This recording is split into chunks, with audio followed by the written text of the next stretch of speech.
আপনারা শুনছেন বং নোটের উপস্থাপনায় ছোট গল্প হাত খরচ। গল্পটির রচয়িতা এবং নির্দেশনায় রমি দাস। গল্পের সূত্রধর শ্রীতমা চক্রবর্তী, স্নিগ্ধা লাহিড়ীর ভূমিকায় অনিন্দিতা দত্ত এবং বিতানের ভূমিকায় বিহান। রবিবার সকালবেলা দুধের গ্লাসে চুমুক দিয়ে বিতান বলল, মা, হাত খরচ মানে কি? দাদা ভাই আজ সকালে বাবার ঘুম থেকে ওঠার আগেই আমাদের গাড়িটা ধুয়ে চকচকে করে দিয়েছে বলে আমি দেখলাম তুমি ওকে 500 টাকা দিয়ে বললে এটা তোর হাত খরচ। নিজের হাতের মাপের প্রয়োজনগুলো মেটাতে লাগা খরচকেই হাত খরচ বলে। হাতের মাপের প্রয়োজন? হাতটা তো মেপেছি, কিন্তু সে মাপের প্রয়োজনটা কি মা? কাল বিকেলে বাবার সাথে ঘুরতে গিয়ে ফিরে আসার সময় তোর জামার পকেটটা ওরকম ফুলেছিল কেন রে বিতান? কি ছিল পকেটে? এক্লেয়ার্স আর হজমিগুলি। বুঝলাম। এবার বল, কাল দুপুরে আচারওয়ালাকে জানলা দিয়ে দাঁড়াতে বলেও আবার একটু পরে চলে যেতে বললি কেন? কি করব, বাবা যে ঘুমোচ্ছিল আর আচার খেতে দেখলেই যে তুমি আমাকে বকো। বাবার ঘুম না ভাঙিয়েও আচারটা তুই কাল কিনেই নিতে পারতিস, বুঝলি বিতান? যদি তোর কাছে থাকতো। হাত খরচ? ঠিক তাই। যদিও আমার থেকে কানমোলাটাও তারপর তেঁতুলের আচারের মতোই এক চোখ বন্ধ করে খেতে হতো তোকে। আচ্ছা মা, বাবার হাত আমাদের থেকে কত বড়, তাই বোধহয় বাবার হাত খরচও অনেক বেশি, তাই না? তা না হলে আমি আর দাদা ভাই যখন যা চাই তখনই বাবা তা কি করে কিনে দেন? হাত খরচ যে আমার বিতানের মতোই ছোট্ট একটা মেয়ে, তাই সে শুধু নিজের আয়তনের ছোট্ট ছোট্ট প্রয়োজনই মেটাতে পারে। সে যখন বড় হয়ে যায়, তার পুরনো নামে আর তাকে কেউ ডাকে না। তখন একটা নতুন নাম হয় তার। কি নাম মা? রোজগারপাতি। হাত খরচ নামের নাগালের বাইরের প্রয়োজনগুলো মেটাতে হঠাৎ একদিন সে নতুন নামে এসে হাজির হয়। কি বুঝলি? দাদার পাওয়া 500 টাকা হাত খরচ হলেও বাবার মানি ব্যাগের সব টাকা হলো রোজগারপাতি। ঠিক বলেছি না? একদম ঠিক। তোর হাত খরচ দিয়ে শুধু বাড়িতে বসেই এক্লেয়ার্স খাওয়া যাবে। পুজোর ছুটিতে সবাই মিলে পুরীর সমুদ্রের ধারে বসে এক্লেয়ার্স খেতে হলে যে বাবার রোজগারপাতির সাহায্য লাগবে বিতান সোনা। আমার কাছে তো হাত খরচ নেই, সে তো দাদা ভাইয়ের কাছে আছে।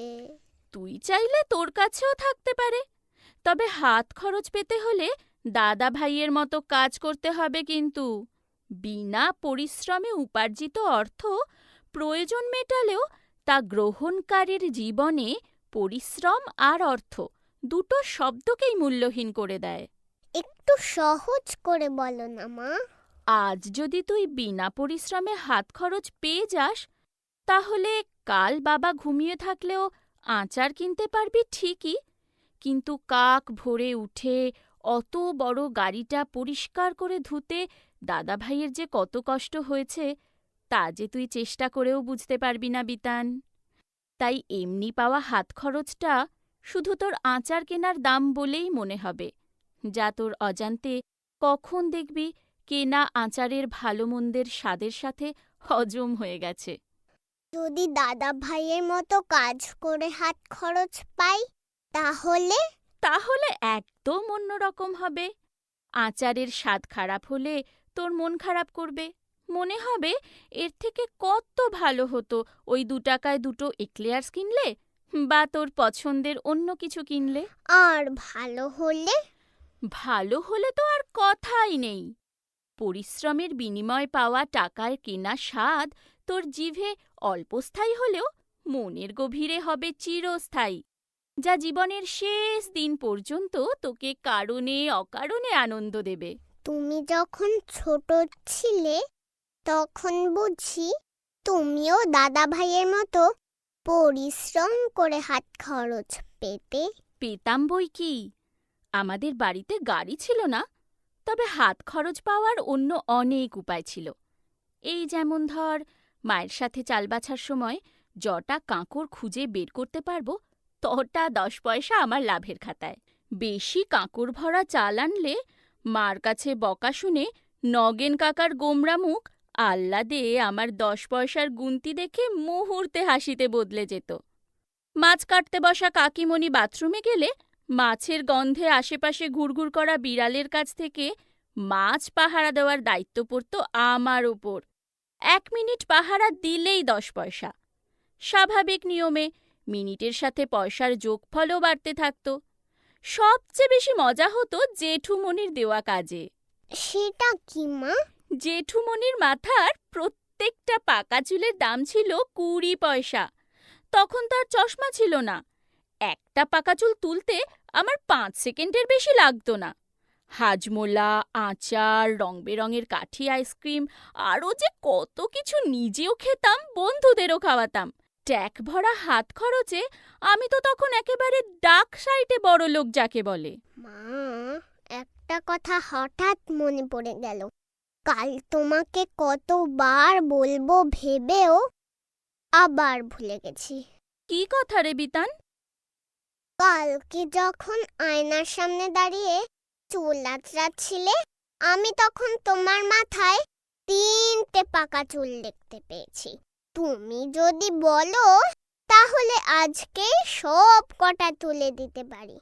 মানে তোমার সুন্দর কালো চুলের মধ্যে ওগুলো একদম খারাপ লাগছে তো, তাই বলছিলাম আর কি। দুপুরে খাওয়া দাওয়ার পর প্রতিটা পাকা চুলে 5 টাকা করে পাবি। তবে মনে থাকে যেন, চুল আধ কাঁচা থাকলে কিন্তু হাত খরচও অর্ধেক হয়ে যাবে।